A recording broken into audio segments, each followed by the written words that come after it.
Estamos por iniciar la comunidad Retiro Hermandad, un espacio para hombres donde reconectamos con nuestra masculinidad, nuestras ganas de vivir desde un lugar de mayor conciencia, desde el disfrute, el duelo, la tristeza, la alegría y todas las emociones que nos componen, nos atraviesan y que a veces no les damos suficiente espacio. Para más información ve a hermandad.one. Sobre todo trabajando en cosas como la sostenibilidad y la regeneración, en donde el catastrofismo es brutal, la ecoansiedad que nos da es brutal, ¿no? Y todo el mundo es como, no, esto es muy serio porque nos vamos a extinguir y el planeta se está muriendo. Es como, güey, sí, pero cálmate, o sea, vamos a hacer unos chistes, ¿no? Y un meme, un meme.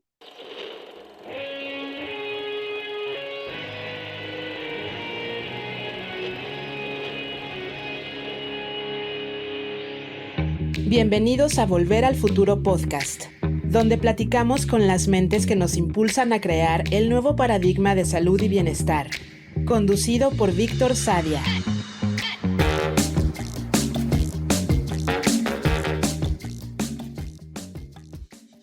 Lucía Castaño es una antropóloga y agroecóloga colombiana. Trabaja en el desarrollo regenerativo de sistemas de producción en Colombia y México. Con más de una década de experiencia, se especializa en facilitar procesos de diseño ecológico y participación comunitaria, enfocándose en proyectos sociales y educativos en comunidades rurales y grupos étnicos. En este episodio exploramos las complejidades del lenguaje y su poder para dar forma a nuestra realidad, destacando cómo las palabras pueden tanto confinar como liberar. La conversación gira en torno a la importancia de cuestionar lo familiar y desnaturalizar las construcciones sociales que damos por sentadas. Lucía nos pide que desprivaticemos el dolor, porque mucho de lo que dolemos es un dolor colectivo que no tiene por qué ser sufrido en aislamiento. También reflexionamos sobre el papel del humor y la celebración en tiempos de crisis, y cómo estos elementos pueden ser herramientas esenciales para enfrentar el dolor y la incertidumbre, permitiendo una existencia más rica y plena, incluso y tal vez sobre todo en momentos de adversidad. Muy buenos días, muy buenas tardes, muy buenas noches. Hoy nos acompaña Ana Lucía Castaño Galvis. Lu, gracias por estar aquí. Hola, Víctor, muchas gracias por esta invitación. Pues mira, amiga, yo eh, te conozco poco y al mismo tiempo con una breve conversación que tuvimos hace unas semanas dije, tenemos que alargar la conversación. Y eso es lo que estamos haciendo ahora, sin ningún destino en específico. Y Y me gustaría empezar diciendo que normalmente, o sea, tú te pones a grabar un podcast o alguien que lo está escuchando y dice, no, pues estos cuates van a hablar de lo que saben, ¿no? Como si de verdad viviéramos en la certidumbre, como si somos los Mm. expertos, como si tenemos el conocimiento. Pero realmente creo que tu trabajo y tal vez mucho del mío es aprender a nombrar la incertidumbre y la ambigüedad, que esa es la condición más fundamental de la realidad, ¿no? Y que Ujú. cualquier conocimiento que uno transmita aparenta orden, aparenta claridad, pero realmente el conocimiento así completo es imposible, ¿no? Entonces, me gustaría empezar por ahí. ¿Qué opinas de esta introducción? Mm, opino que es algo que todos los días hablo con mi pareja. Siempre estoy como recordándole y recordándome que el mundo escapa a definiciones demasiado rígidas, ¿no? Y que casi todo sucede, ocurre en espectros, que las contradicciones existen, y que muchas veces es más fácil también, por ejemplo, entender que no es algo a querer definir lo que sí es, ¿no? Y saber, hay veces, más que saber como el contenido de las cosas, es para mí hacer las preguntas que hay que hacer, ¿no? Como existir desde la pregunta y no tanto desde la certeza, a mí me aliviana mucho la existencia. De acuerdo. ¿Y Sí. de dónde viene esa noción tuya? Porque no es obvia, no es lo que nos enseñan en la escuela. La escuela está para enseñarnos cómo es la realidad. Me imagino que hay dos caminos. El pensaba que el mundo estaba construido y era cierto y conocible y yo lo podía aprender y luego tuve una crisis porque me di cuenta que no. ¿O Mm. desde siempre supiste que era el lenguaje siempre iba a tener un grado de separabilidad de aquello que quería nombrar? Em, pues se me vienen a la mente dos cosas. Por un lado, sí, en mi casa crecí con una dosis, espero, saludable como de curiosidad y escepticismo tal vez, porque mi papá era investigador y mi mamá es profesora. Entonces, sobre todo en conversaciones con mi papá sobre la realidad, cuando yo estaba ya pues adolescente, hablábamos mucho acerca de pues qué es esto, qué es el mundo, qué es dónde estamos, ¿no? Porque hay muchas cosas que consideramos socialmente ciertas, ¿no? O que nuestras narrativas se nombran como, ah, esto es lo que es y punto, que luego en la historia de la ciencia o del desarrollo del conocimiento han resultado cambiar a veces de formas drásticas, ¿no? Entonces, por un lado, en mi casa al menos había esa actitud de cuestionar las cosas. Em, y también yo tengo recuerdos viejos de hacer preguntas que eran grandes, ¿no? Me acuerdo hacerlas también en la escuela. Me acuerdo formas de contestar en clase a mis profesores que luego además se reían de mí, mis compañeros de clase, pero que para mí eran formas muy genuinas de, pues, como de cuestionar realmente lo que estaba pasando o las cosas que nos estaban enseñando. Y luego estudiando antropología, pues eso se expandió porque algo que pasó en las ciencias sociales es que hubo una gran revolución acerca de no solamente cómo entendemos el mundo o las sociedades, sino cómo entendemos, punto, ¿no? O sea, una gran exploración del conocimiento como tal. Y estudiando antropología, entonces también me di cuenta de algo, como tú lo mencionas, ¿no? Que el lenguaje y la forma en la que nombramos las cosas no necesariamente es exactamente igual a lo que el mundo es.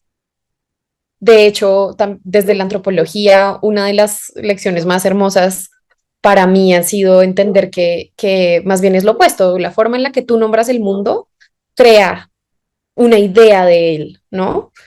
Y hay una retroalimentación sin duda, pero no podemos subestimar el papel que tienen nuestras construcciones de significado y de idioma acerca de lo que creemos que el mundo es o no es. Y pues ya luego eso no he hecho sino expandirlo más y más.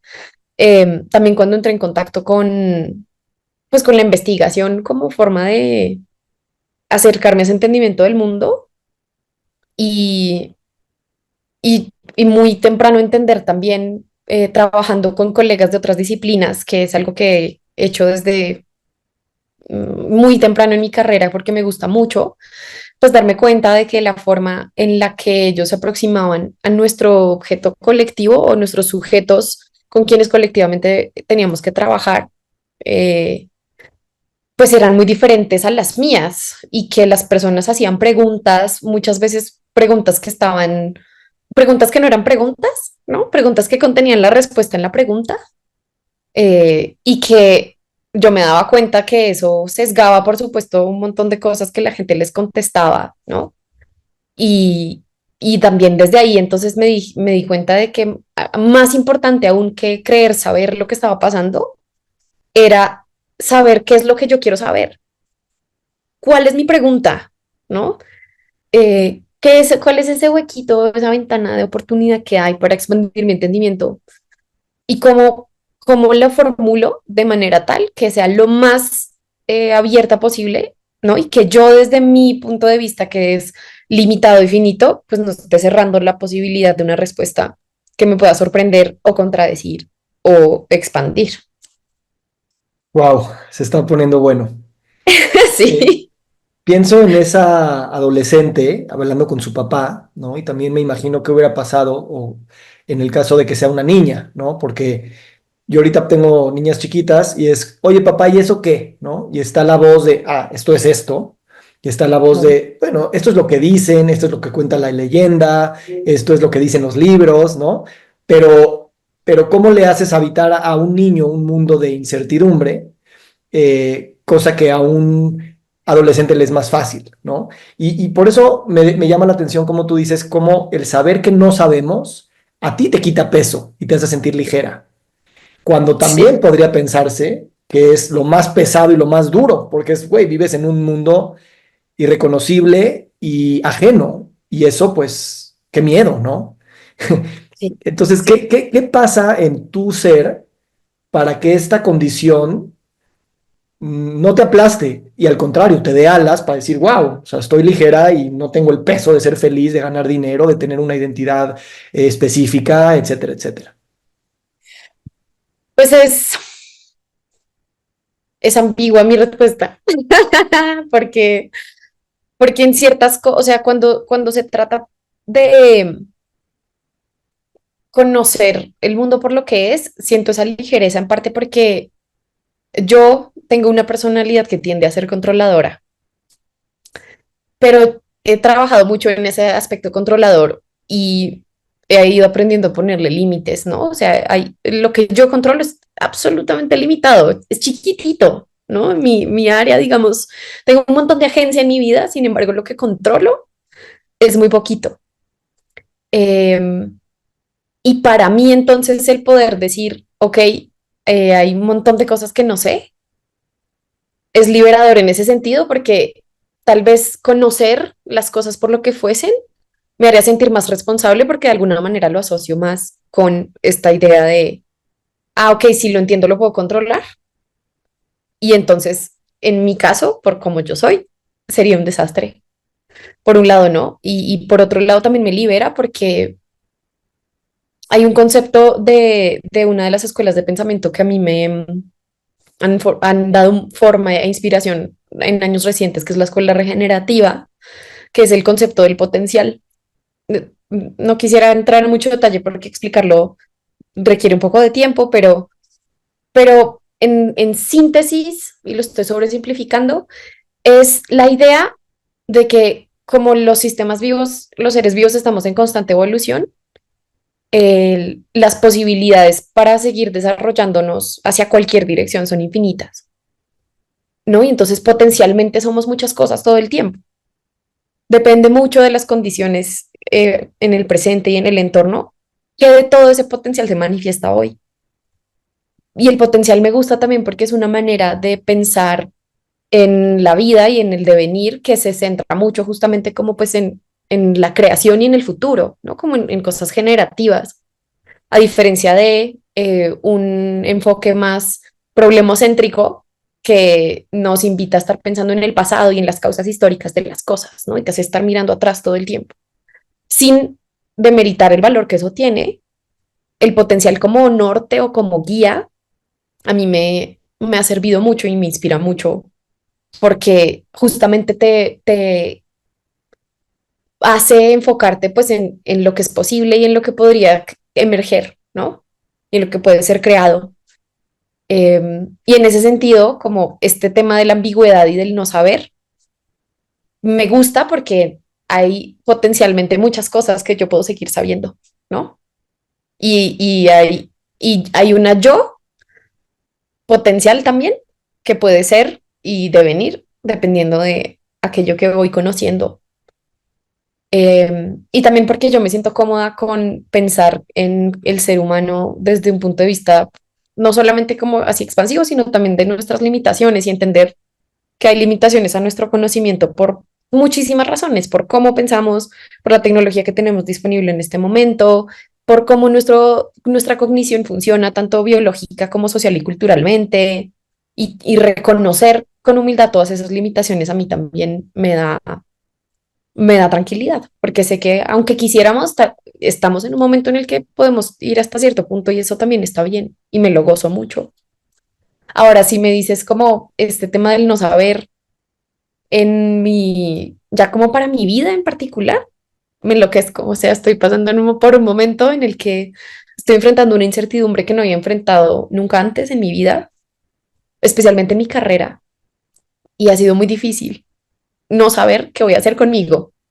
Otra vez porque yo soy lo único que está bajo mi control. Y entonces, cuando se trata más bien de esas cosas que antes quería ciertas o que creía que sabía exactamente para dónde iba y ahora ya no, ha sido un proceso tremendamente retador lidiar con esa incertidumbre en particular, la mía, no la del mundo, no la de las formas de las cosas, sino la mía como ser humano y como mujer en este mundo a donde voy. Gracias por compartir desde ese lugar vulnerable, hasta se te quiebra la voz y Sí, te lo agradezco y te ofrezco esto desde pocos minutos de conocerte, dices mi incertidumbre, no la del mundo, ¿no? La de este individuo, la de esta carrera, la de esta mujer. Pero esa mujer es el mundo, esa mujer es la multiplicidad, esa mujer es la ambigüedad, ¿no? Y, no, yo también pienso en eso mucho, ¿no? En cómo sí tenemos una versión muy, o sea, no nos queremos creer la idea de que aunque conceptualmente hablemos de que somos diversidad y que somos, que el límite entre el yo y los demás no existe, nos seguimos aferrando a la idea, no, no, sí existe, porque yo me bañé en la mañana y decidí ponerme un shampoo que olía a manzanilla y no a menta. Y entonces crees que eso existe, ¿no?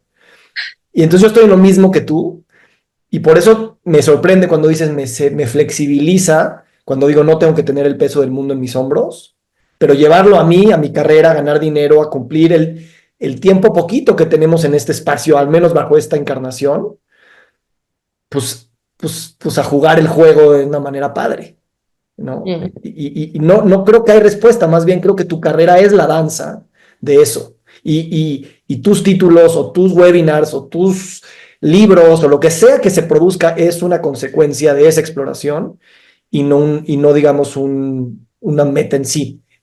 Igual eso no quita que mañana no sepas si tomas el curso A o el curso B, pero tú siempre Sí, hablas de pensarte en tránsito, ¿no?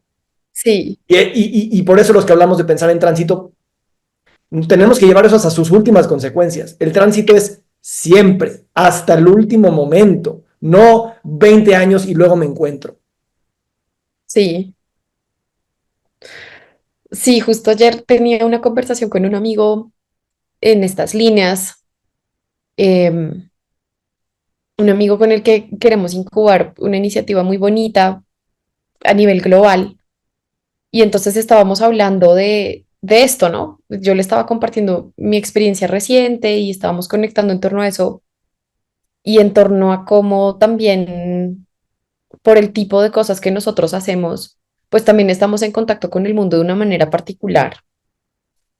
Y como muchas veces hay algo que además a mí me gusta mucho o que siento que lo he vivido, pues está muy cercano como a como yo interpretaría mi propia experiencia de vida, que viene de el trabajo que reconecta, que desarrolló Joanna Macy y la ecología profunda, que dice que un poquito que hay veces el dolor que sentimos en nuestra vida personal es el dolor del mundo, ¿no? Borrando, desdibujando también esa frontera entre yo y otro, incluso vive algo muy, muy otro como una planta o un insecto o un ecosistema, ¿no? Em, y hablábamos un poco de eso, de cómo también por el camino que yo he decidido andar, estoy en contacto con cosas que también son profundamente dolorosas y que están muy inciertas ahorita, ¿no? Estamos en unas intersecciones enfrentando una serie de riesgos existenciales que tienen expresiones diferentes también en distintos lugares del mundo. A mí me toca ver los de México y Colombia y América Latina, que me caen muy cerquita del corazón y como pues o sea, el jardín de mi casa, ¿no? Y, y también me veo, o sea, ha sido muy... como que me ha ordenado un poquito la existencia, el poderme ver también desde ese lente de no soy solo yo y hay cosas que me habitan y que para las que hago espacio en mí y que resuenan con lo que yo estoy siendo en este momento, ¿no? Y que sí estoy percibiendo cosas y que sí me estoy alineando con dinámicas en sistemas en los que participo y de los que quiero ser parte o a los que quiero contribuir, que terminan también por afectarme, ¿no? Un poco como entendiendo también pues esto que tú mencionas.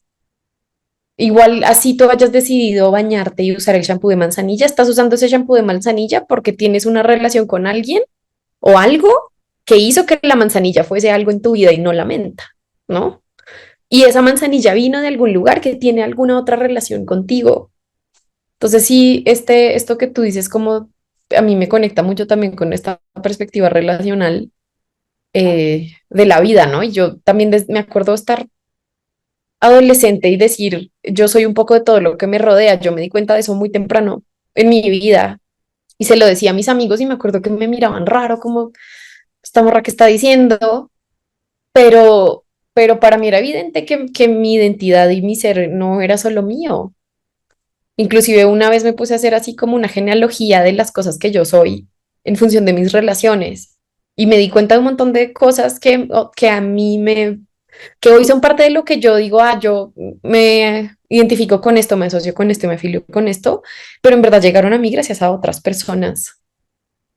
Y como que esa lectura relacional de la vida, también lo último que me gusta que viene del trabajo que reconecta, Joanna Macy lo que dice es, si parte de lo que estamos experimentando ahorita en términos de incertidumbre, ambigüedad, volatilidad, todo, y el dolor por el mundo es algo que, pues, que nos afecta, también hay que desprivatizar el dolor, ¿no? Tendemos a aislarnos, yo tiendo a hacerlo, a creer que la vulnerabilidad es una cosa que hay que reservar únicamente para una intimidad que hay veces es aislante, eh, pero la invitación es a desprivatizarlo, porque en parte no es solo tu dolor, es un dolor colectivo. Hay cosas que están pasando en el mundo que nos pertenecen a todos de alguna manera o que nos tocan a todos. ¿Cómo le haces? Y en parte también por eso lo comparto aquí contigo. Parte de mi proceso ahorita de lidiar con esa incertidumbre ha sido, necesito hablarlo, porque si no lo hablo,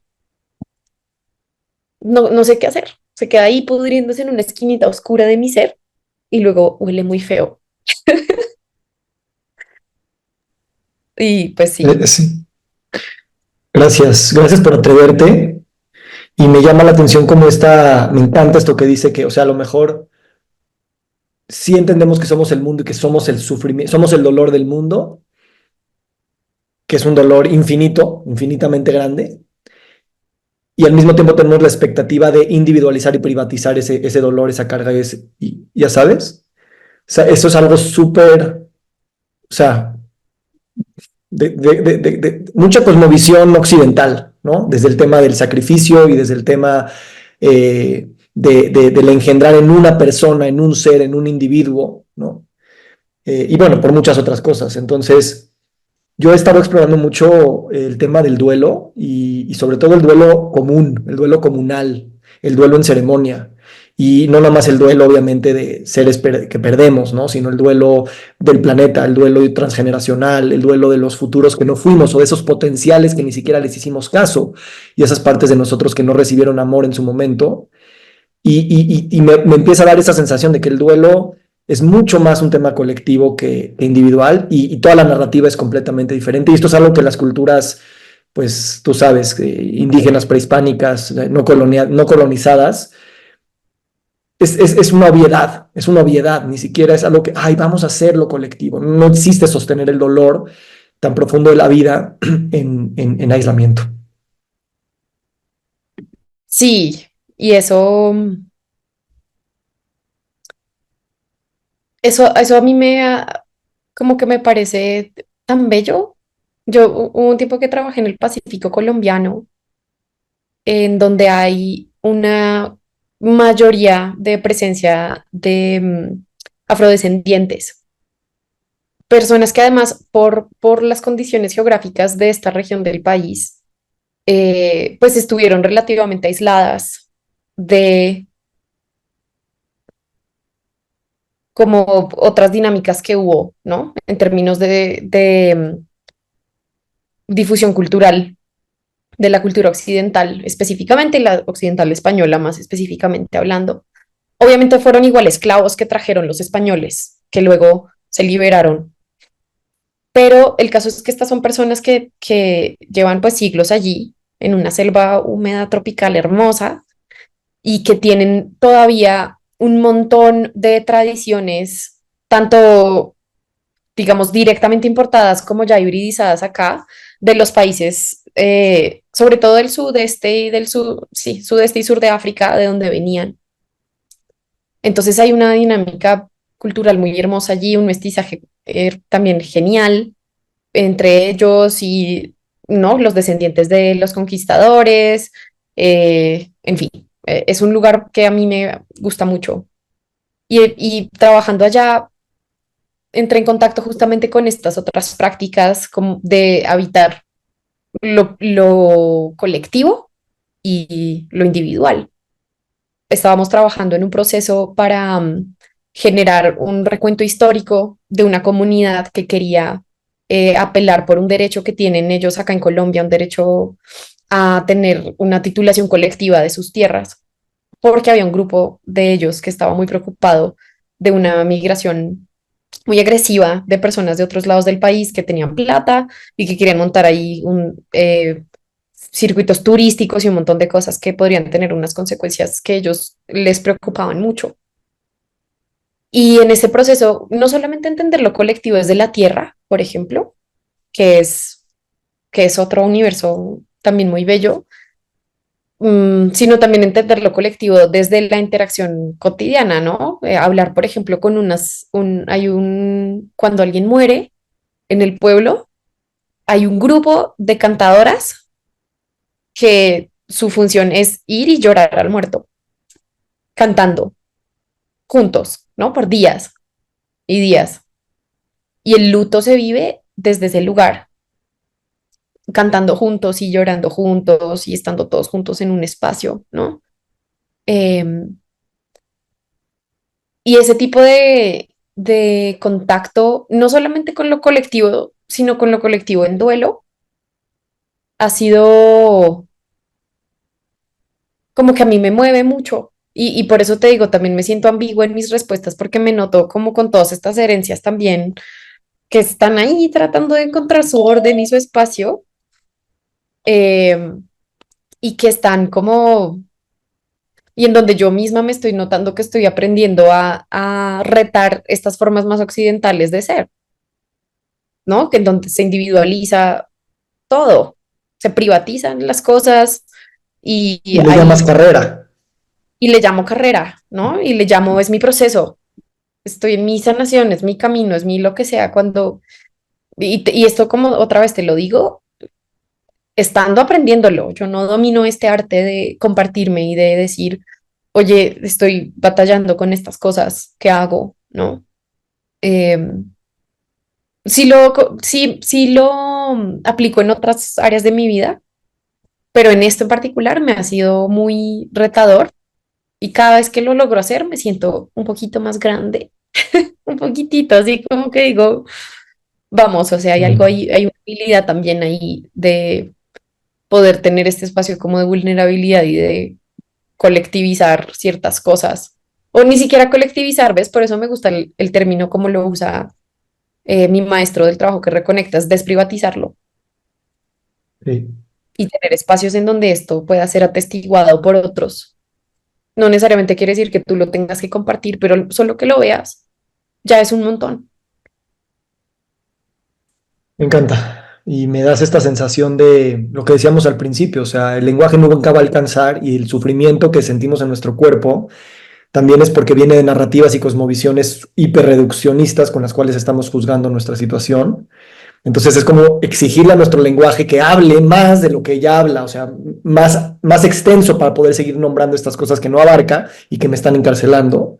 Por otro lado, lo que dices de el lenguaje del cuerpo, que no es un lenguaje semántico, y que estas culturas lo saben perfectamente cuando lloran cantando, ¿no? La muerte o el duelo. Y por otro lado, en mi caso, y esto es algo como muy sutil que es mejor no ponerle palabras, pero la meditación, que es el silencio, ¿no? Y también ahí hay un grado de integración que sucede en otro, para mí, en otra cosa que, no sé, suaviza y ligera, porque es un lenguaje que ojalá nunca seamos elocuentes en él, porque su elocuencia viene de entregarse a eso, ¿no? Sí, sí, ay, me encanta cómo lo pones. Es muy chistoso porque nunca había pensado en la elocuencia como un confinamiento, pero eso fue lo que me vino, ¿no? Como cuando, no, porque cuando nombras algo, de alguna forma igual lo estás metiendo en una cajita y ahí es donde habita, ¿no? Después de que lo nombras. Y por supuesto el lenguaje es dinámico y está vivo y está cambiando, sin embargo, esto es una realidad. Entonces, por eso digo que no, nunca he pensado en la elocuencia como, como un confinamiento, pero sí es hasta cierto punto, visto desde este punto de vista. A mí en esto del lenguaje y el cómo entendemos y nombramos las cosas, me ha inspirado mucho recientemente las prácticas narrativas y en particular las prácticas narrativas como las he experimentado em, acompañando y co-creando una gran amiga que se llama Raita Cepeda, que con Ray ha sido muy bonito descubrir el poder que tienen las metáforas para nombrar eso que es a veces difícil o inclusive que no queremos encasillar en un significado particular o en una forma específica.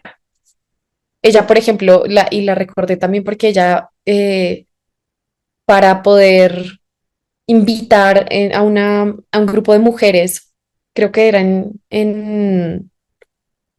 no me acuerdo en qué estado de México, mujeres rurales, invitarlas a la meditación, estaba diciendo como, ¿cómo le hago para nombrarlo por algo que sí es, pero que no se llama meditación para no generar también un montón de cosas y ruidos que son innecesarios? Y entonces ella con su equipo decidieron nombrarlo Abrir los ojos de adentro, ¿no? Y fue muy bello escucharla contar la anécdota de cuando entonces se sentaron y les explicaron, vamos a abrir los ojos de adentro y por eso vamos a cerrar los ojos de afuera, y respiraron y meditaron.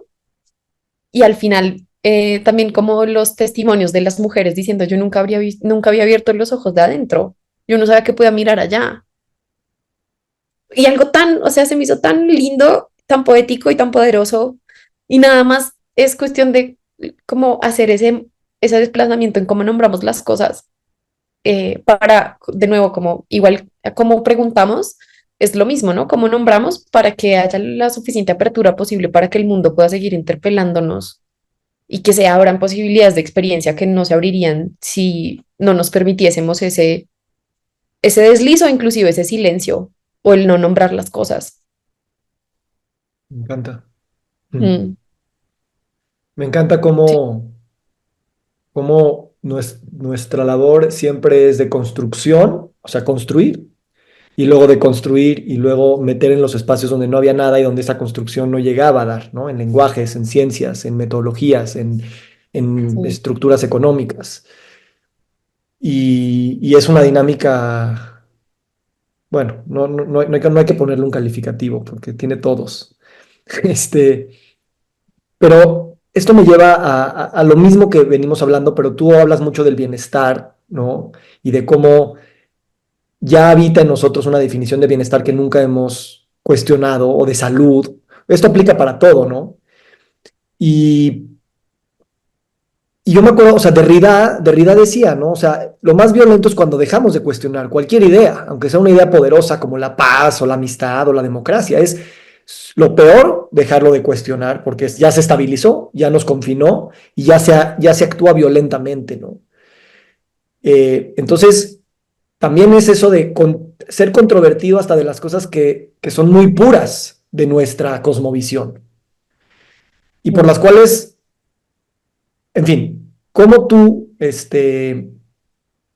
has llegado a ese tema del bienestar, la salud, desde el lado de, bueno, tú dilo, ¿no? O sea, cómo es más fácil definir lo que no es, por un lado, y cómo también dices, ¿qué pasa si antes de querer resolver ese malestar para llegar al bienestar, qué pasa si lo habitamos ese malestar?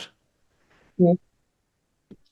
Pues yo creo que esto me lo dio la antropología, que fue el poder desnaturalizar lo familiar, ¿sabes? Las cosas que damos por sentadas, o sea, darnos cuenta de que todo es muy raro, ¿no? Como que no cuestionamos nuestros hábitos, no cuestionamos nuestro lenguaje, porque así como no cuestionamos que respiramos oxígeno y no lo vemos, bueno, oxígeno no, una mezcla de gases, este, pero la antropología sí hay algo que ha hecho por mí en particular, pero yo creo que por la gente que se ha acercado a su conocimiento, es poder desnaturalizar lo familiar y darnos cuenta de que nada tendría por qué ser así.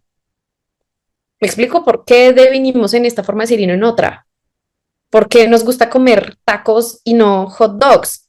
O sea, nada tendría por qué ser así, sin embargo lo es. Eso es, cuando yo entendí eso, fue así como un momento de explosión mental en el que en el que dije, wow, o sea, todo, todo está sujeto a que yo pregunte por qué y que vuelva a tener 5 años y que vuelva a conectar con esa niña yo me acuerdo cuando empecé a estudiar antropología, además yo le preguntaba, o sea, yo me acuerdo de cuando estaba muy chiquitita hacer preguntas a mis papás que luego vi en mis primeras lecturas de antropología que decían preguntas que se hacen los antropólogos: ¿por qué los humanos nos comportamos como nos comportamos? ¿Por qué hay gente que tiene la piel de un color y hay gente que tiene la piel de otro color? ¿Qué hace que la gente tome ciertas decisiones y no otras? Y esto hace que cosas como el bienestar, que es un concepto tan grande cuando te detienes a mirarlo, pero que pasa tan desapercibido cuando hablas de él tomándote un café con tus amigos, eh, como de poderme detener y decir, no, a ver, o sea, ¿qué es lo que está detrás de esto? ¿No? Y yo lo he aproximado desde tres lentes ahorita. Uno, el que tú nombras, que es, hay unas ideas que culturalmente en sociedades occidentalizadas hemos construido en torno al bienestar, que están ancladas en unos modos de ser muy particulares, ¿no? Y que generan además unos comportamientos que son interesantes a ojos de, si yo fuera un alienígena que viniera a estudiarnos, diría, wow, ¿qué es esto tan raro? Pants de ¿No? yoga y jugos verdes. Exacto, exacto. Eh, por ejemplo, lo vi mucho en el contexto de los proyectos sostenibles, la regeneración, todos estos términos que ahorita están en boga como de la agencia de cambio y hacer un montón de cosas en el ámbito socioambiental. Y tuvimos un momento así como de pausa con mi equipo y en el que empezamos a ver, bueno, cuáles son esas narrativas que están ahí afuera, al menos en este campo, ¿no? De acción. Porque una cosa es el wellness y toda la industria del wellness, que eso, pues, en eso no me voy a meter. Pero otra cosa es cómo entendemos el bienestar, quienes estamos tratando de procurarlo para el planeta y para la gente, que no es menor, ¿no? ¿Cuáles son las ideas preconcebidas que tenemos? Porque también, y esto me lleva al segundo lente que yo le pongo, que es un lente más político y socioeconómico, porque yo he estudiado las políticas de desarrollo de América Latina como del último siglo, eh, y parte del estudio del desarrollo y toda la escuela que se ha dedicado a pensar en escenarios, por ejemplo, del postdesarrollo o de alternativas al desarrollo, lo que dice es, a nosotros nos han vendido una idea de bienestar que está ligada a un montón de indicadores que vienen de una forma de entender el mundo y la riqueza. ¿Por qué los tenemos que aceptar? ¿Por qué alguien está peor si no tiene un coche? ¿Por qué tenemos más o menos bienestar? Sí, y otra cosa que hablaba con uno, también con una, pensando en las relaciones que me forman, uno de mis mejores amigos, que es mi socio, se llama Juan Andrés Ortiz. Con él en algún momento hablábamos también de cómo muchas veces el desarrollo y el bienestar, que eso tienen en común ambos discursos, se nombran desde la carencia. ¿Sabes? Y la gente que está en el campo de trabajo en el que yo me desenvuelvo, muchas veces como que patologiza la existencia del otro desde la carencia. Ay, esta gente no tiene agua, no tiene escuelas, no tiene plata, no tiene. Y muchas veces como te digo, lo que tiene en común con el bienestar, por un lado es que nos venden la idea de que el desarrollo es lo mismo al bienestar y que las sociedades y por lo tanto los individuos vamos a estar mejor siempre y cuando estemos en los mismos estándares de vida y las mismas formas de vida que tienen países industrializados. Eh, y por otro lado, pues esta idea de que estoy bien cuando no tengo enfermedad, cuando no tengo depresión, cuando no tengo una familia rota, cuando no. Entonces, hay una cosa ahí con lo que tiene que ver con la carencia, eh, que, pues para mí proyecta una sombra grande, ¿no? En este proyecto ambicioso que tenemos ahorita a nivel de nuestra sociedad occidental, de querer hacer del mundo un lugar mejor y con más bienestar. Y por otro lado, el último lente que yo le pongo es un bienestar. Ay, he escuchado tantas formas de nombrarlo, todavía yo no sé bien cómo, pero bienestar universal, bienestar interespecies, bienestar socioecológico, bienestar relacional, que es entender que nuestro bienestar está íntimamente ligado con el bienestar de todo lo que es no humano y más que humano. Y hay un montón de estudios interesantes ahorita, por ejemplo, acerca de las relaciones entre la salud de las personas y la salud de los ecosistemas, desde muchísimas escuelas diferentes que están produciendo información al respecto de esto, ¿no?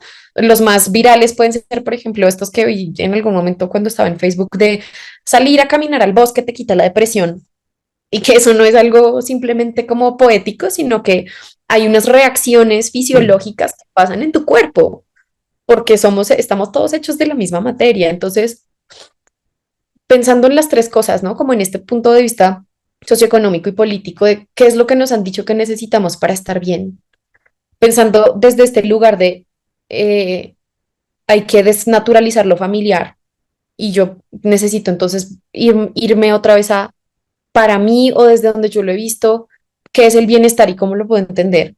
Y saber que el bienestar es relacional, no solamente con los otros seres humanos, sino con todo lo que es más que humano y no humano. Entonces, ¿dónde nos paramos?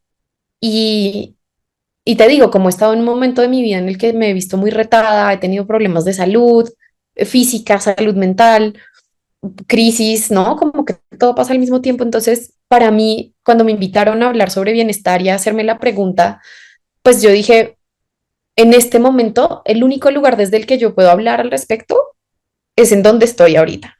Y es que yo no me siento en un lugar de bienestar, pero esto me ha enseñado mucho acerca de lo que para mí significa estar bien. Y me ha enseñado muchísimo acerca también de los efectos que en mi caso han sido muy perversos de la narrativa que te dice todo el tiempo tienes que estar bien, ¿no? Y hablaba con Ross, que es una de las personas con las que hicimos este webinar, amigo, colega, hemos hecho cosas hermosas juntos, y Ross decía, claro, es curioso porque pareciera que entre uno más quiere exacerbar el bienestar y perseguirlo, más se nos escapa, y entre más queremos evitar y negar el malestar, se hace más presente. Hay una polaridad ahí muy loca, en donde como que nos mordemos la cola, ¿no? Sí. Y entonces eso, ¿qué pasa si yo entiendo que el bienestar no es lo que me dijeron que era, que hay unas narrativas culturales que yo he asumido como ciertas, entre ellas, por ejemplo, esta, ¿no? De todo el tiempo tienes que estar bien o estar buscando estar bien, a costa de lo que sea, ¿no? Si tengas que mentirte a ti mismo o tomarte Sí. el jugo verde, hacer yoga y aún así puede que hagas eso y te sigas sintiendo que no estás en ese lugar o en ese estado del ser. Y también pues esta idea de que justamente muchas veces podemos llegar a un entendimiento de las cosas, Sí, empezando por ver lo que no son, sí, ¿no? Y entonces ahorita me encuentro en esa exploración también de, ok, hay cosas en mis relaciones con otros y con el mundo que hacen que yo no me sienta bien o que no tenga bienestar ahorita, ¿no? El bienestar para mí en este momento significa muchas cosas que no necesariamente es lo que me han dicho que era, sí, ¿no? El no tener enfermedad o no tener no sé qué, no sé qué, no sé qué, porque inclusive desde este punto de vista que te digo de la carencia, también hablábamos con el equipo de, bueno, pero entonces la gente que tiene discapacidades o condiciones, enfermedades crónicas, no pueden tener bienestar sí. porque están enfermos todo el tiempo, ¿no? Sí, Ese tipo de preguntas. sí, y yo sé que cuando tú dices no estoy en bienestar, obviamente lo estás hablando desde el espectro, no desde el binario, ¿no? Y Exacto, eso también es difícil de aclararlo en el lenguaje, donde el no pareciera que es un lado, el sí es otro y en medio no existe nada, exacto. ¿no? Por ejemplo, yo mencioné la palabra bienestar y tú ahorita hiciste un monólogo de 10 minutos, ¿sabes? Y justo por eso personas como nosotros lo digo exageradamente, ¿no? Luego no tenemos trabajo porque no queremos una definición de no definición de bienestar, no queremos una reflexión, no necesitamos lo que nos han acostumbrado por mucho tiempo. Sí, un ratito decir que eso es así, pero ya dame la respuesta, dame el medicamento, dame la salida, dame el... Y, y hay que insistir en eso, porque nada más en insistir en legitimizar, independientemente de que esto refleja todos lo que todos necesitamos, que es un espacio para reflexionar cuando no nos dieron, en permitirnos el estar ahí, paradójicamente es el bienestar también, ¿no? El Claro, permitirme decirlo, nombrarlo, estar ahí, ser ambiguo, echarme un choro, contradecirme, es mi bienestar. Permitir que todas estas cosas clasheen dentro de mi experiencia de vida actual, eh, pues que escuche el que tenga que escuchar, ¿no? sí, sí, y al menos permite que eso emerja también, ¿sabes? O sea, que yo pueda genuinamente conectar con algo que para mí sí inequívocamente se sienta como bienestar. Y ese es, o sea, si estaríamos, ahorita estamos hablando de Lucía, ¿no? Pero podríamos estar hablando del planeta Tierra, de la especie humana. Y ese es justo la coyuntura colectivo-individual que es, no nada más espejo, es lo mismo que estamos viviendo. O sea, añoramos ese espacio de rectificar lo que hicimos mal con un lenguaje que estaba bien intencionado, pero que Claro. fue insuficiente. Sí, sí, y que aplicado en contextos diversos fue cambiando hacia formas y estructuras que capaz ni no eran las que anticipábamos o las que anhelábamos también, ¿no? Como honrar el hecho de que una vez tú sueltas algo en el mundo ya no te pertenece y una vez empieza a andar la bolita puede ir a cualquier dirección eh, y hay veces esas direcciones también inclusive pueden ser cooptadas, ¿no? Por un montón de intereses que no son los tuyos. Claro. Eh, entonces sí, igual me haces pensar que mm, yo no me peleo con las definiciones, hay cosas en las que sí es útil tenerlas y lo importante es saber justamente de dónde vienen, ¿no? Y como cuáles son sus alcances y sus limitaciones y entender también que la definición tú la ocupas porque es instrumental para algo al final, o al menos yo lo pienso así, como que digo, a ver, cuando yo me tengo que sentar a definir un concepto por cualquier razón, parte importante del proceso es decir, vuelvo a la pregunta otra vez, como, ¿por qué lo quiero definir? ¿Yo qué quiero saber? ¿Y qué es lo que quiero hacer operable en el mundo gracias a esta definición? Y que en el caso del bienestar, pues es muy jodido porque es un concepto que se nos escapa, ¿no? Es como la arena, se te cae entre los dedos y varía tanto de persona a persona, de sociedad a sociedad, de ecosistema a ecosistema, que también zanjarlo en una sola cosa lo vuelve retador, especialmente bajo los estándares modernos que tenemos, en donde todo queremos que quepa en una sola cajita y que queremos que el bienestar signifique lo mismo para 45 millones de colombianos o los más de 120 millones de mexicanos. ¿Cómo? ¿No? Pero sí como que me conectas con eso también, pensar en lo importante de poder definir también desde lo que no es, por ejemplo, que a veces puede ayudar porque deja mucho espacio abierto para lo que sí puede ser y al menos nos ponemos de acuerdo en, ok, esto aquí es la zona a la que no vamos, ¿no? Esto queda excluido y ya, y todo lo demás es abierto.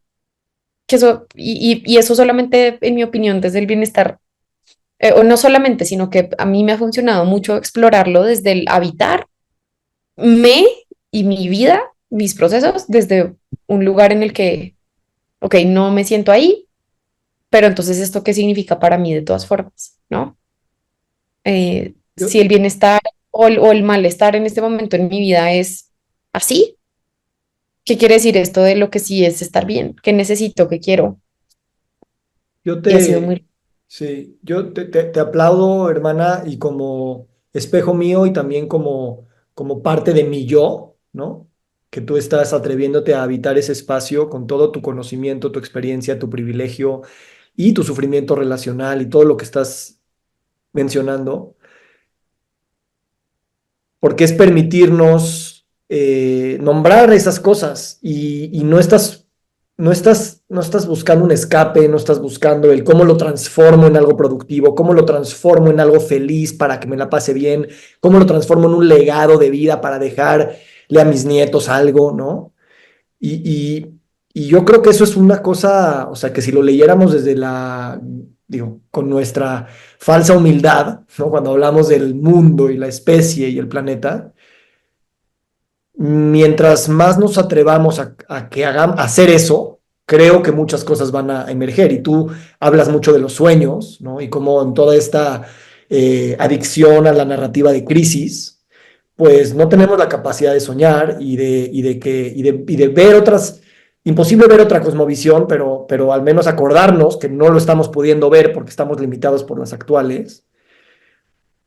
Que, o sea, tal vez por eso soñamos cuando dormimos en la oscuridad, ¿sabes? O sea, tal vez los sueños emergen en esas oscuridades profundas de sueño profundo, pues porque se emplean otras cosas más allá del mundo de los despiertos, ¿sabes?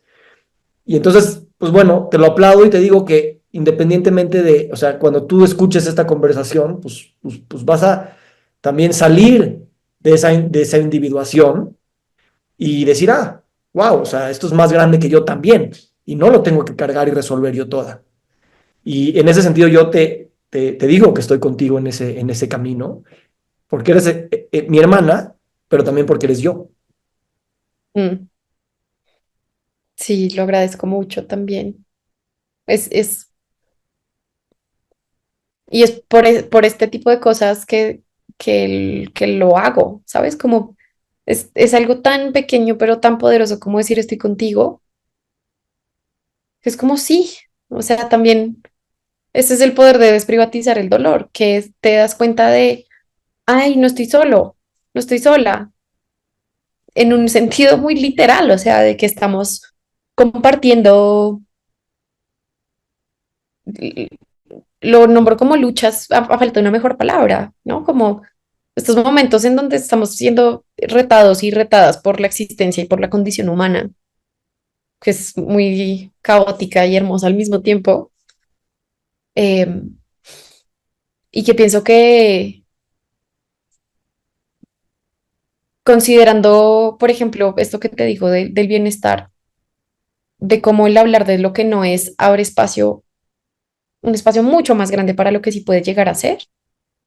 em, y pensando en esto de los sueños y del potencial, creo que todo viene como desde un mismo lugar, ¿no? De entender que puede ser muchas cosas y las cosas pueden tomar un montón de formas diferentes si nos lo permitimos, si abrimos espacio en nuestro pensamiento, en nuestra forma de actuar, en nuestra forma de relacionarnos con nosotros mismos, para que esas otras posibilidades al menos tengan chance, ¿no?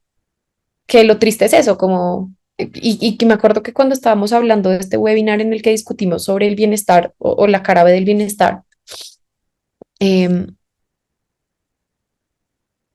me acuerdo, me acuerdo mucho que era muy difícil explicar cómo para mí el estar habitando este momento no quiere decir que me rendí, ¿me entiendes? O que soy una víctima de mis circunstancias, o que nada me sirve, o caer como en este estado de desesperanza. Todo lo contrario, como que yo le decía a mi compañera con la que facilitamos el webinar, le decía, tú no sabes la cantidad de cosas que he hecho procurándome ese bienestar y de todas formas estoy aquí, Sí, pero yo no dejo de soñar en que hay una versión de mí o que hay un momento en el tiempo en el que esto cambia para mí, ¿no? Y no he dejado de anticipar eso y yo sé que hay un potencial ahí, lo veo. Y en este momento la pregunta es, ¿cuáles son las condiciones que necesitaría estar estableciendo en este momento para que ese potencial se pueda manifestar y actualizar ese futuro en mi presente? tal cual, tal cual. Pero para poder saber eso necesito estar en este presente y para poder decir, ok, lo que tengo para jugar, para crear esas condiciones es esto, es esto, es esto, es esto. Y si no estoy ahí y solamente estoy por allá mirando quién sabe dónde las mariposas y no sé qué, pues no lo voy a saber y no lo voy a poder construir. Hay una parte de ti que desea y quiere estar en el lugar en el que estás. Sí, Y gracias por compartirlo. Y también en el pensamiento regenerativo, la idea de muerte la regeneración es muerte, es una muerte constante de mil cosas al mismo tiempo y de manera desorganizada que no sabremos controlar. Y entonces y eso involucra pues estas emociones ambiguas, contradictorias, difíciles y profundamente, de alguna manera, desmotivantes, pero al mismo tiempo son las más vitales que hay, ¿no? Y yo creo, cuando tú ves hacia atrás en tus crisis, o al menos cuando yo las veo, y había muerte, o había duelo, o veía cosas, pues una cosa es cierta, te sentías más vivo, ¿no? Que en cualquier Sí. otro momento. Y a veces eso también en nuestra cultura, donde no tenemos acceso tanto al sentimiento a sentir, punto, porque sentir es estar vivo, pues se me hace también pues un regalo hermoso, ¿no? Y no lo digo ni como consuelo, ni porque nos vamos acercando al final de la conversación y hay que terminar con una nota feliz, que eso es lo que se anticipa de esto, es justamente meterle a la sopa todo lo que es y saber que estamos apenas empezando el viaje.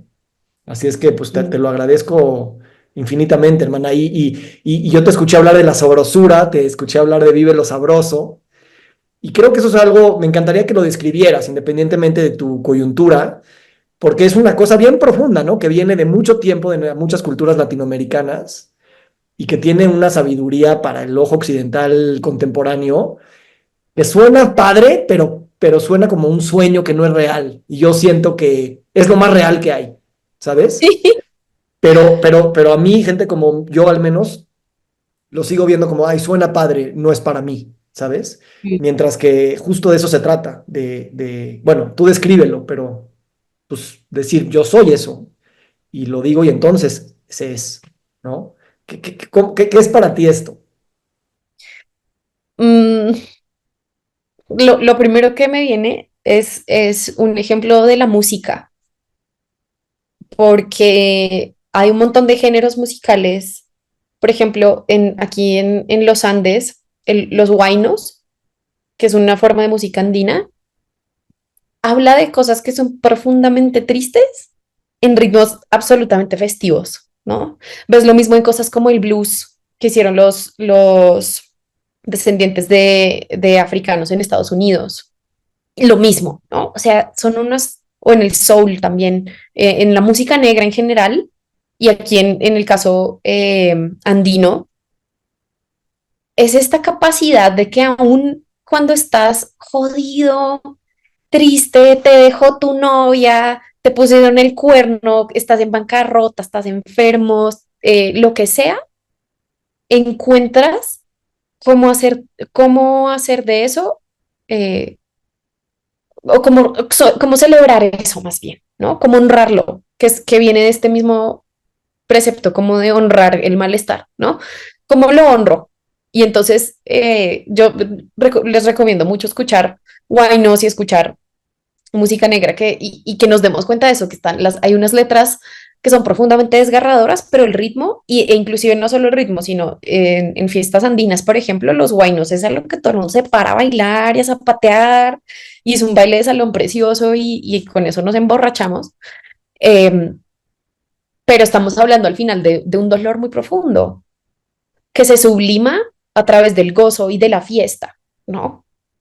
Y que es algo que yo he aprendido mucho en América Latina.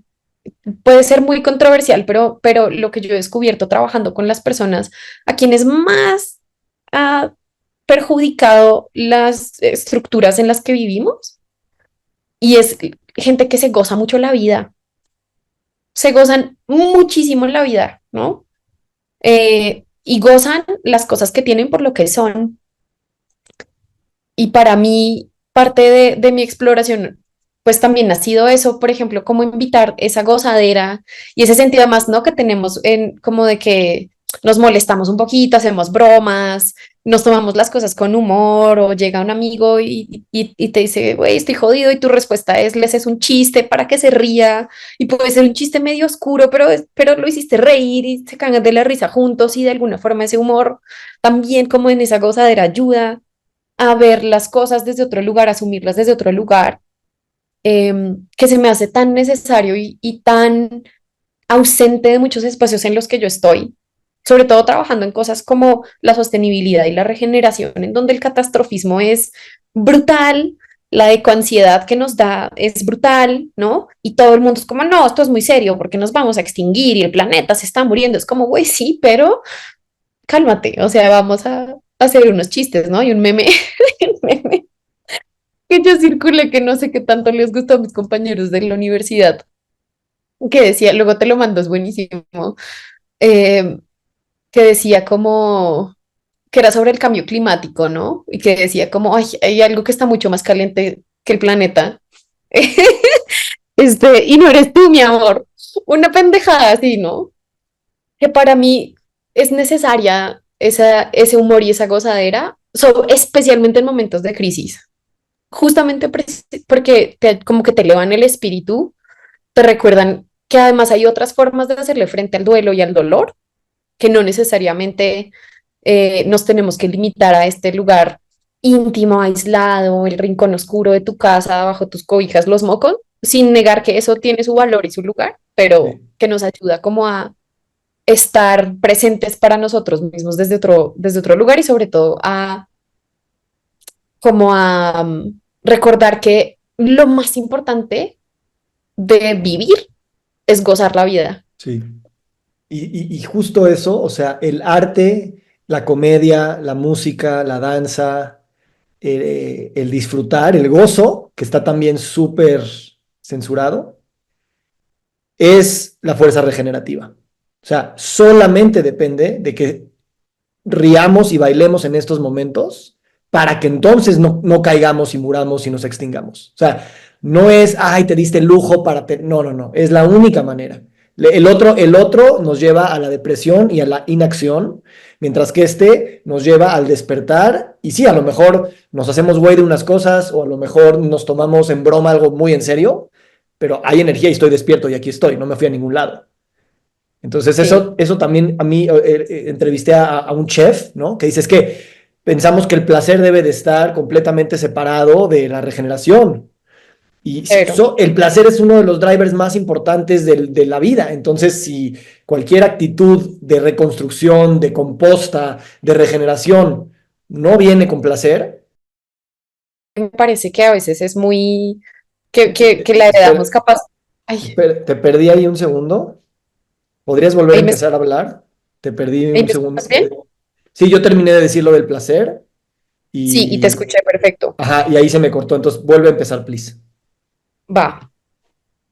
No, te decía que yo estoy totalmente de acuerdo, ¿no? Y ahí me hiciste recordar un libro, el título en inglés es Hard Times Require Furious Dancing. No sé si lo has visto. No, pero sí, No, ya le que agarré, sí. los tiempos difíciles requieren bailar furiosamente, que es en parte una celebración de la historia negra, por ejemplo, ¿no? Y de cómo, inclusive la cumbia, esto es algo que siempre que lo cuento, la gente abre mucho los ojos, la cumbia nació de los esclavos que tenían una pierna con esposas que no podían mover, pero tenían una pierna que sí podían mover. Y entonces el pasito que sabemos de la cumbia, adelante y atrás, y el movimiento de cara y no sé qué es, lo que ellos podían bailar estando apresados, ¿ves? Y es para mí la sabrosura, es eso, es como en tu cara, esclavizada, vuelta a mierda, voy a bailar como puedo, porque tengo, todavía me sobra un pie, cabrón, todavía puedo, o sea, eso como esa sabrosura y esa que para mí no solamente habla justamente de esto del gozo, sino también como un poquito esa terquedad de lo subalterno, hay un amigo que decía, no hay nada más terco que la vida, pensando también, por ejemplo, en los dientes de león que nacen en medio del asfalto en la ciudad, ¿me entiendes? Que es como todo lo más inhóspito y que está todo forrado en concreto y aún así por las grietas sale una explosión de color en un montón de gris. Para mí es eso, como es esto de la gozadera y de la sabrosura, es eso, aún ante lo adverso, tú puedes encontrar cómo gozar, y aún en las cosas chiquitas. Aquí en Colombia hay una expresión que me gusta mucho, decimos que alguien goza muy barato cuando se ríe de las cosas más sencillas o cuando se entretiene con las cosas más chiquitas, ¿no? O también decimos yo me gozo hasta la movida de un catre, como pensando, un catre es Sí. un sofá, un mueble, lo que sea, ¿no? Es como, tú invítame y yo me voy a disfrutar lo que sea porque sí. Y ese porque sí, como porque el gozo no necesita explicación, para mí eso es. Y me gusta mucho, lo hablaba con mi hermana el otro día también, que a ella le pasó, por ejemplo, que no digo que esto sea común ni que sea fácil, pero en mi familia el humor nos ha ayudado a salir de muchas cosas duras, ¿no? Se murió el papá de mis hermanos y mi hermana me contaba que ese día hizo un chiste acerca de eso y que ella se rió muchísimo de su propio chiste, pero que su pareja no lo entendió. Es como, ¿cómo puedes hacer un chiste? Se acaba de morir tu papá. Sí se puede. Y hay veces algunos de nosotros, eso no solamente nos alivia, sino que nos abre la posibilidad además de entender justamente que aun cuando estás en duelo y aun cuando estás pasándola mal o cuando no tienes bienestar, te puedes reír y hay cosas que puedes gozar. Así sea que solo tienes una pierna y solo puedes bailar con esa pierna, te lo gozas. Mañana será otro día. Luego vemos qué hago con esta esposa que tengo en el tobillo, pero el pie que sí puedo mover, lo voy a mover. Sabes, yo tenía un temario extenso para hablar contigo de pensamiento regenerativo, de trabajo colectivo, de cambio sistémico y de antropología y de academia, ¿no? Y de tus proyectos, ¿no? Y nos fuimos a conectar, nos fuimos a hablar, usamos todo ese lenguaje y al mismo tiempo pues hablamos de nada y de todo. Y esto es para mí mucho más próximo a la regeneración que estamos tratando de trabajar en nuestra identidad como académicos, como escritores, como maestros, como líderes en proyectos, que eso también, pero esto para mí es el engendramiento completo de, no sé si completo, pero muy, muy real. Y te lo quiero agradecer que te hayas atrevido a venirte conmigo así y yo contigo. Y ya, o sea, no sé si quieras agregar algo. Yo ya estoy empezando a escuchar ahí un ritmo de cumbia, entonces preguntarte cuál es tu favorita y la vamos a poner de cierre del podcast para quedarnos con ese pie que sabe danzar. No, también agradecerte, agradecerte por cómo nos fuimos navegando esto. Me, para mí hace sentido que hayamos estado en donde estuvimos porque o sea, como es el lugar, como te digo, es del que puedo además conectar ahorita. Y para mí es importante mantenerlo así como genuino, ¿no? No podría estarte hablando de otras cosas que en este momento tal vez son menos cercanas o que las tengo menos vivas. Entonces sí, agradezco mucho también como esa oportunidad de poder, pues, seguir habitando esto y tener además un espacio para seguirlo pensando juntos. Y pensando en la cumbia, ¿qué más me gusta? Bueno, no sé si es la que más me gusta, pero tal vez recomendaría la cumbia de Totó la Momposina. Em, Me gusta mucho El Pescador. A ver si te lo mando. Listo. Que justamente también va por ahí, ¿no? Como que la letra retrata un poco esto que te estaba contando acerca de cómo la música nos ayuda a capturar esa complejidad. Ahí se las dejo para que la escuchen. Mm. Pues gracias Lu, y honro este espacio y honro este mundo que habita en nosotros y que nos permitió compartirnos desde ese lugar. Y bueno, sobre todo con la emoción de saber que nuestra amistad apenas comienza y aunque aquí terminara por cualquier razón, ya se siente completa y hay un sentido de saciedad que también es bien hermoso en la regeneración y te lo agradezco infinitamente. Ay, gracias a ti, Víctor. Ojalá que hayamos más de nosotros buscando estas intersecciones y que haya más gozadera en la regeneración, que a veces es muy serio y muy como de salón real y pues en él. Sí. De acuerdo, hermana. Pues sigamos subiéndole a la música y atreviéndonos a bailar porque luego da penita y vergüenza, pero todos queremos que alguien nos saque a bailar, la verdad. Por favor, por favor. Me encanta. Que Gracias. estés muy bien. Tú también. Gracias.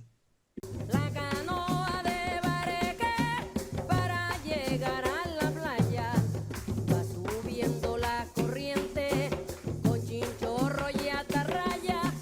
La canoa de Bareque para llegar a la playa habla con la luna.